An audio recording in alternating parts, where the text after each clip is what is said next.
Sini saya akan membawakan materi tentang asuhan keperawatan anak dalam kemoterapi. Saya mengambil suatu gambar, ada seorang perawat yang sedang memberikan kemoterapi pada seorang anak. Di sini perawat menggunakan alat pelindung diri dengan lengkap ya.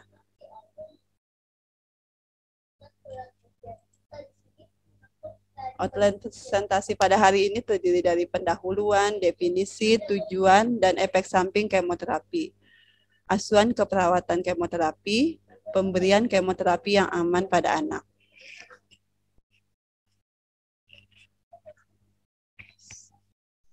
Sebelum kita mengetahui kanker, kanker adalah suatu penyakit yang ditandai dengan pertumbuhan sel abnormal di luar batas normal yang kemudian dapat menyerang bagian tubuh yang berdampingan atau menyebar ke organ lain. Ini salah satu gambar sel kanker yang terdapat pada darah pada pasien leukemia. Ada 6 jenis kanker pada anak yang harus kita ketahui. Yang pertama adalah leukemia, yaitu kanker darah, retinoblastoma, kanker pada mata, neuroblastoma, kanker pada sarapan, karsinoma nasofaring, kanker pada nasofaring, osteosarkoma, kanker pada tulang, limfoma maligna, kanker pada kelenjar limfe. Selanjutnya, pengobatan dari sel kanker salah satunya adalah kemoterapi. Kemoterapi adalah penggunaan obat-obatan sitotoksik yang dapat terapi kanker yang dapat menghambat proliferasi sel kanker. Senyawa sitotoksik merupakan suatu senyawa atau zat yang dapat merusak sel normal atau sel kanker, serta digunakan untuk menghambat pertumbuhan dari sel kanker. Senyawa sitotoksik berproliferasi sebagai obat anti kanker dengan cara menghambat pertumbuhan sel kanker. Salah satu contoh sitotoksik pada obat kemoterapi kita bisa tahu ada pinkristin, doxorubicin, daunorubicin, itu salah satu contoh senyawa sitotoksik. Tujuan dari kemoterapi yaitu untuk mencapai remisi atau penyembuhan, disebut juga kemoterapi kuratif. Yang kedua, untuk membantu perawatan lain atau terapi neoadjuvan atau terapi adjuvan. Biasanya pasien datang dengan osteosarkoma dengan massa yang besar. Biasanya sebelum dilakukan kemoterapi, dilakukan kemoterapi terlebih dahulu untuk beberapa siklus, selanjutnya dilanjutkan dengan operasi. Yang ketiga, untuk memperbaiki dan meningkatkan kualitas hidup dan mengurangi komplikasi akibat metastasis atau kemoterapi paliatif. Cara pemberian kemoterapi ada bermacam-macam, ada oral seperti yang kita ketahui, ada obat 6-MP, terus ada intravena. Ini terlalu banyak ya, kalau obat-obatan intravena bisa MTX high dose, pinkristin, doxorubicin, daunorubicin. Ini salah satu contohnya. Intratekal biasanya pada kasus-kasus pasien leukemia dilakukan intratekal, jadi dimasukkan obat kemoterapi melalui sumsum tulang. Ada intramuskular juga, ini dimasukkan melalui otot. Ada intrapleural pada kasus-kasus dengan pasien CA paru, biasanya dimasukkan obat kemoterapi. Ada krim juga pada kasus kanker kulit, biasanya diberikan krim 5-FU.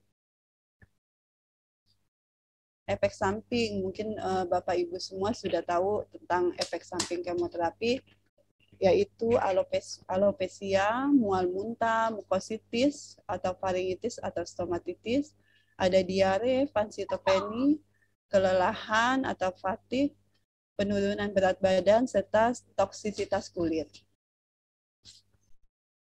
Selanjutnya pemberian obat kemoterapi.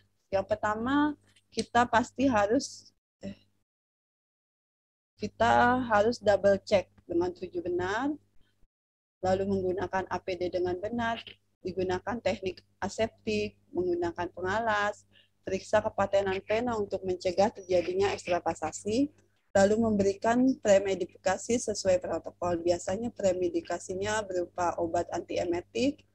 Selanjutnya memberikan obat sesuai protokol.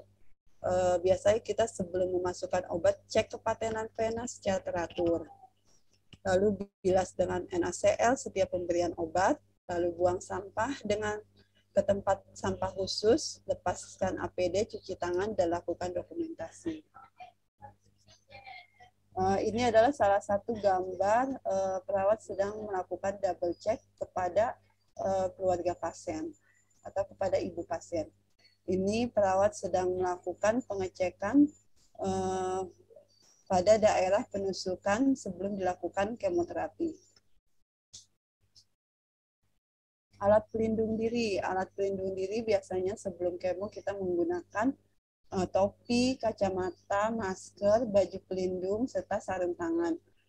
Baju pelindung ini di dalamnya biasanya kita menggunakan apron di dalamnya untuk mencegah terjadi tumpahan obat kemoterapi. Untuk di ruang anak biasanya kita menggunakan alat baju pelindung diri ini dengan gambar motif-motif seperti ini untuk menghindari terjadinya traumatic care pada anak, sehingga anak-anak tidak takut dengan tindakan yang akan kita berikan. Masih lanjut ya Bapak Ibu, kita lanjut ke asuhan keperawatan. Asuhan keperawatan mungkin teman-teman di sini masih masih sekolah, mungkin sudah hafal ya, kita juga sudah berkali-kali melakukannya, yaitu pengkajian. Pengkajian ini terdiri dari riwayat pasien dan keluarga.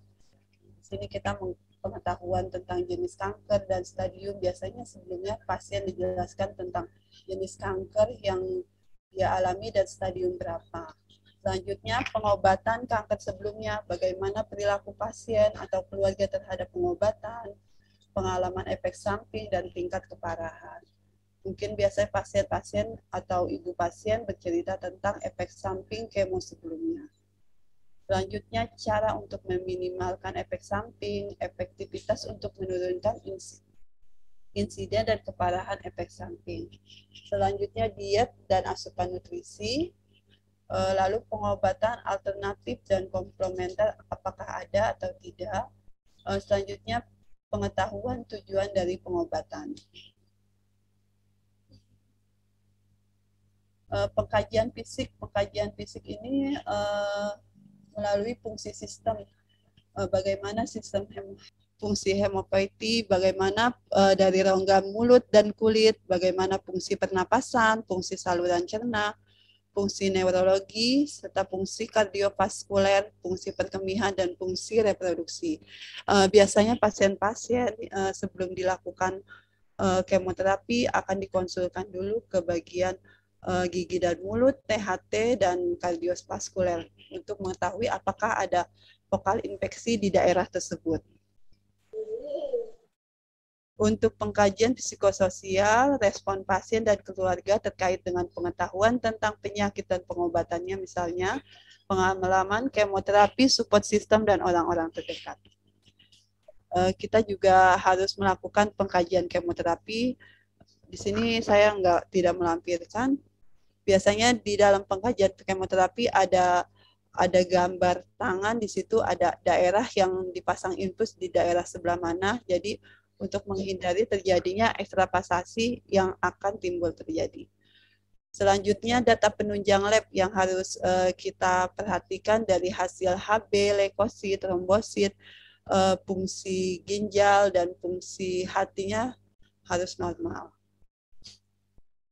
Selanjutnya diagnosa keperawatan yang muncul pada kasus kemoterapi yaitu kurangnya pengetahuan, bisa dari protokol, nama obat, serta efek samping yang pasti terus ada nausea, resiko defisit nutrisi, ada diare atau konstipasi, gangguan body image, serta resiko infeksi.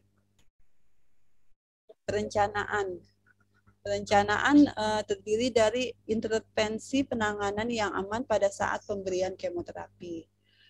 yaitu ada protokol kemo. Di sini nih ada protokol kemo yang diberikan kepada dokter, ada efek samping dan toksisitas, nilai laboratorium yang harus ada, terus ada informed consent, ada kesetujuan dari keluarga pasien atau pasien, ada kesiapan pasien serta pengetahuan pasien dan keluarga.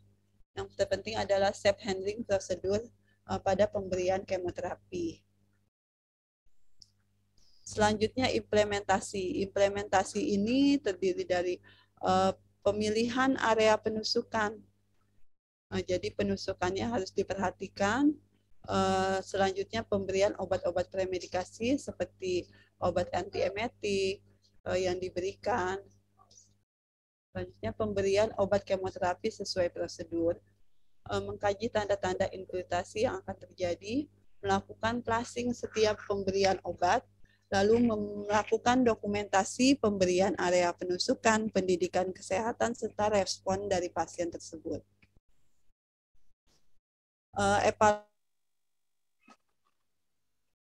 Evaluasi, bagaimana kita mengevaluasi pasien dan keluarga.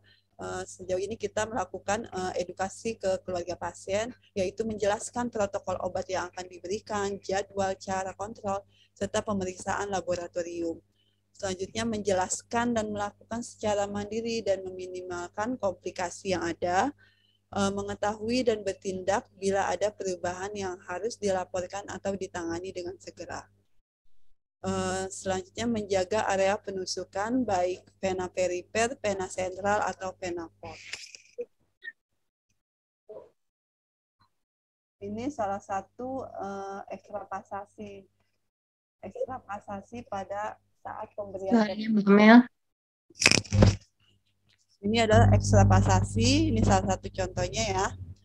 Ekstravasasi itu adalah terjadinya kebocoran obat vesikan atau iritan yang masuk ke jaringan subkutan yang menyebabkan nyeri dan nekrosis pada jaringan saraf. Ini salah satu contohnya ya. Tanda-tanda dari ekstravasasi adalah tidak adanya blood return, aliran infus lambat, kebocoran pada kateter, ukuran dan kualitas vena, pembengkakan pada bagian tusukan kateter, eritema, inflamasi pada daerah tusukan, nyeri, rasa terbakar di daerah vena. Biasanya kalau ada tanda-tanda seperti ini, lebih baiknya kita melepas infus, mengganti di daerah yang lain untuk mencegah terjadinya ekstravasasi. Pemberian obat kemo yang aman yaitu pemilihan pena dilakukan ketika akan dilakukan pemasangan pena perifer. Biasanya kita memilih pena yang lurus, kenyal, dan mulai penusukan lebih pada bagian distal terlebih dahulu.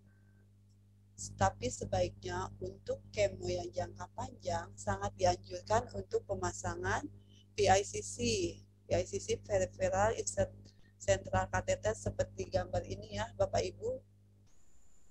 Terus selanjutnya ada CVC, yaitu central venous catheter, dipasang di sini pembuluh daerah besar, atau implant port. Jadi ini atau disebut chemoport, jadi dimasukkan alat dengan cara pembedahan. Prosedur penanganan ekstravasasi yang harus kita ketahui yaitu stop segera infus, kanul kateter jangan diangkat, lalu disconnect jangan kanul atau jarum, lalu tinggalkan kanul pada tempat, lalu aspirasi sebanyak mungkin, hindari penekanan. Jadi untuk menghindari adanya perluasan daerah yang kita akan. Kemudian beri tanda dengan spidol. Tujuannya untuk melihat perkembangan apakah ada bertambah lebih luas atau tidak. Lalu berikan antidotum sesuai instruksi, tinggikan daerah ekstremitas, beri kompres, lalu lakukan pemotretan, lakukan pendokumentasian, lalu buat kronologis kejadian ekstravasasi. Kesimpulannya adalah kesiapan fisik dan mental pasien dalam pengobatan kemoterapi, lalu pentingnya peranan keluarga dan orang-orang terdekat pasien untuk pengertian, dukungan moral, dan dana dalam pengobatan kemoterapi. Selanjutnya, perawat dalam pemberian asuhan keperawatan pada pasien dan dengan kemoterapi harus sesuai kepada yang sudah terlatih atau sertifikat dengan bekerja sesuai SPO. Selanjutnya, rumah sakit harus menyediakan sarana dan fasilitas agar penanganan obat kemo aman bagi petugas dan lingkungan. Perlu kerjasama multidisiplin dalam manajemen kemoterapi. Mungkin dari saya ini saja. Ada